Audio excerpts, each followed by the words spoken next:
Assalamualaikum warahmatullahi wabarakatuh. Perkenalkan nama saya Sugandi Jaya Putra dan rekan saya bernama Ajah Halwal. Baik, jadi saya di sini ingin membuat video tentang pengertian dari model proses implementasi dan tahap implementasi. Nah, jadi materi ini mencakup dari mata kuliah inovasi pendidikan. Nah, dosen pengampu saya yaitu Bapak Randy Yuda Pratama. Baik, langsung saja kita langsung ke materi pertama, yaitu pengertian inovasi pendidikan. Jadi, inovasi dalam dunia pendidikan merupakan sebuah langkah untuk menghadirkan gagasan, metode, atau elemen baru yang bertujuan untuk meningkatkan sistem pendidikan dan mengatasi berbagai masalah yang ada. Jadi, penjelasan ini mencakup perbaruan melalui penemuan baru atau tindakan eksperimental untuk mencapai sasaran pendidikan nasional seperti peningkatan mutu pengajaran dan penyesuaian terhadap perubahan dalam masyarakat. Nah, jadi pendidikan itu artinya pembaruan di dunia sekolah. Misalnya cara mengajar yang lebih menarik atau penggunaan teknologi baru. Nah, jadi contohnya itu kayak dulu guru sering menulis itu menggunakan papan tulis. Nah, sekarang kebanyakan guru itu mengajar menggunakan proyektor atau video pembelajaran seperti itu. Langsung langsung ke materi selanjutnya yaitu ada model proses. Model proses inovasi pendidikan sering mengadopsi teori difusi inovasi dari Everett M. Rogers yang membagikan proses keputusan inovasi menjadi 5 tahap utama. Model ini berorientasi pada individu, organisasi, dan menekankan bagian inovasi disebarkan dan diadopsi dalam konteks pendidikan. Nah, jadi proses inovasi dalam pendidikan tidak terjadi kayak begitu saja gitu, tetapi bisa mengikuti tahapan tertentu. Salah satunya itu kayak model model terkenal dalam teori difusi inovasi dari Ewart Robert Progre- Ewart M. Rogers. Nah, jadi model ini menjelaskan bagaimana ide baru dikenalkan, diterima, dan digunakan baik oleh individu maupun organisasi. Kayak seperti contohnya itu biasanya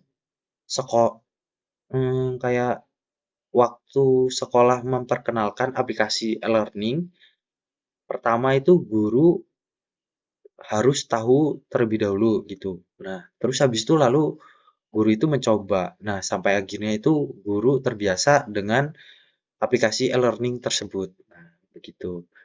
Selanjutnya, tahap-tahap dalam model progres. Yang pertama itu ada tahapan pengetahuan atau knowledge. Nah, tahapan ini kayak tahapan individu pertama kali mengetahui adanya inovasi. Jadi contohnya itu guru mendengar ada aplikasi seperti Google Classroom gitu. Nah, selanjutnya itu ada tahapan bujukan atau persuasion.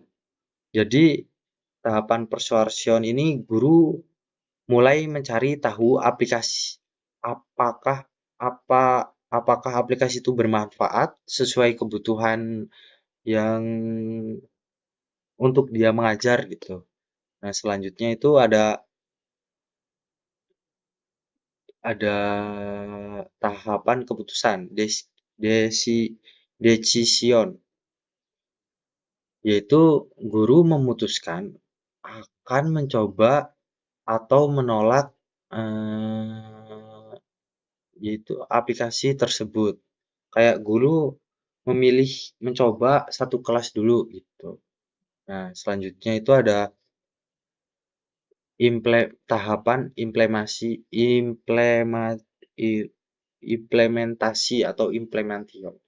Jadi tahapan ini guru kayak benar-benar menerapkan dalam kegiatan belajar gitu. Contohnya siswa diminta mengumpulkan kayak siswa diminta itu mengumpulkan tugas melalui Google Classroom. Nah, selanjutnya itu ada tahapan konfirmasi atau konfirmation. Jadi, setelah setelah digunakan, biasanya guru mengevaluasi. Nah, jika cocok, akan terus digunakan. Nah, kalau tidak cocok gitu, mungkin kembali ke cara lama atau mencari alternatif lainnya. Nah, jadi tahapan-tahapan ini tuh kayak mirip ketika kita mencoba mencoba aplikasi baru di dalam HP gitu. Pertama kita harus tahu, lalu kita semakin penasaran gitu.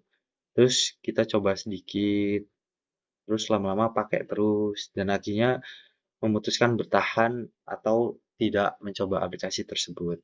Baik. Nah, selanjutnya itu ada selain model individu, ketika membahas organisasi seperti sekolah atau lembaga pendidikan, terdapat dua fase utama dalam proses inovasi, tahapan inisiasi dan tahapan implementasi. Nah, tahapan inisiasi itu mencakup penentuan agenda dan penyesuaian inovasi dengan kebutuhan organisasi tersebut. Di sisi lain, tahapan implementasi melibatkan pengubahan definisi, penjelasan, dan pengintegrasian inovasi agar dapat menjadi komponen permanen dalam sistem. Nah, model lain itu seperti yang dikembangkan oleh Hage dan Eike. Mayoritas evaluasi inisiasi, implementasi, dan institusionalisasi sebagai langkah-langkah dalam organisasi. Nah, salah satu contoh model proses ini dalam dunia pendidikan adalah pengembangan kurikulum terpadu di tingkat sekolah dasar, di mana tahapan pertama meliputi pemahaman guru mengenai kurikulum yang baru, diikuti oleh pembentukan sikap dan keputusan melalui adopsi. Jadi, pengertian jadi kalau inovasi diterapkan di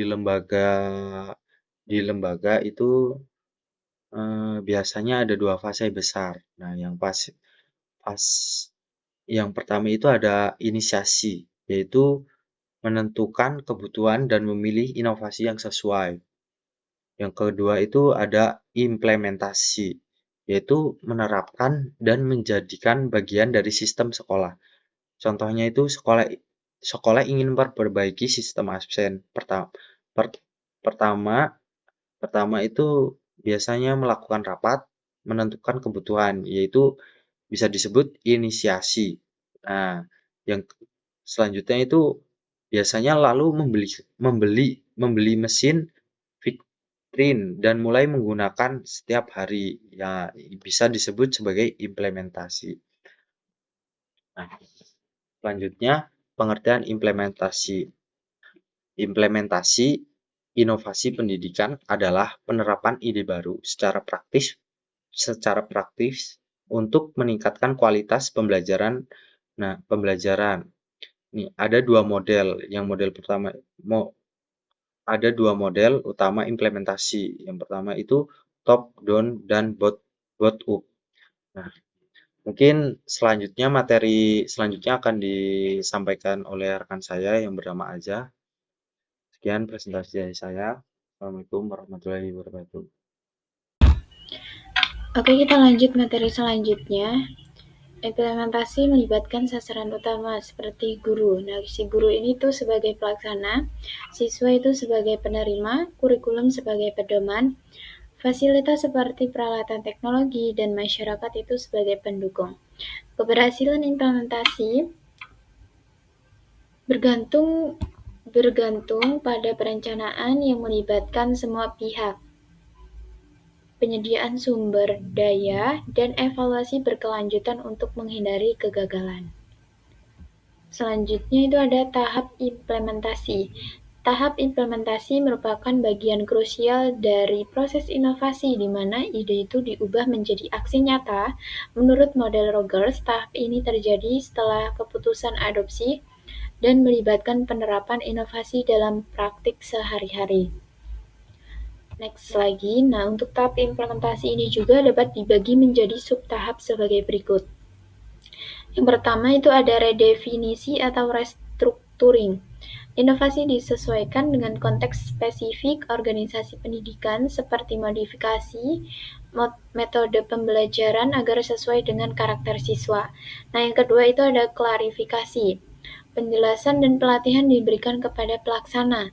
Misalnya itu workshop bagi guru untuk memastikan bahwa pemahamannya itu yang benar. Nah, yang ketiga itu ada rutinasi. Inovasi menjadi rutinitas tetap seperti integrasi teknologi digital dalam kurikulum harian. Next lagi, dalam konteks organisasi, tahap implementasi mencakup evaluasi awal kinerja, inisiasi perubahan, penerapan, dan institusionalisasi agar inovasi itu bertahan lama. Untuk contoh tahap ini itu adalah penerapan pembelajaran berbasis proyek di sekolah, di mana guru ini menerapkan mengevaluasi dan menyesuaikan berdasarkan umpan balik siswa. Untuk faktor pendukung tahap implementasi termasuk dukungan kebijakan, kompetensi guru, dan ketersediaan fasilitas. Tantangan seperti resistensi dari guru dapat diatasi dengan komunikasi yang baik dan uji coba bertahap. Next lagi, ini ada tantangan dan hambatan. Nah, untuk tantangan utamanya, yang pertama ada resistensi terhadap perubahan. Yang kedua ada kurangnya kompetensi SDM. Yang ketiga ada infrastruktur yang tidak memadai. Yang keempat itu ada keterbatasan sumber daya. Strategi mengatasi hambatan. Yang pertama ada komunikasi dan sosialisasi yang efektif. Yang kedua ada pelatihan dan pengembangan kapasitas. Yang ketiga ada dukungan teknis dan mentoring. Yang keempat evaluasi dan perbaikan berkelanjutan. Nah, di sini ada kesimpulannya. Jadi untuk kesimpulan materinya yaitu model inovasi dalam pendidikan yang diusulkan oleh Rogers memberikan paduan terstruktur untuk memahami proses adopsi dan penerapan inovasi. Pelaksanaan yang berhasil baik dengan pendekatan top-down maupun bottom-up membutuhkan partisipasi semua pihak yang terlibat dalam pendidikan. Fase pelaksanaan sebagai puncak dari proses memastikan inovasi bukan sekadar konsep, melainkan perubahan konkret yang menjadikan pendidikan itu lebih berkualitas. Agar dapat bertahan dalam jangka panjang, evaluasi serta penyesuaian yang berkelanjutan sangat penting.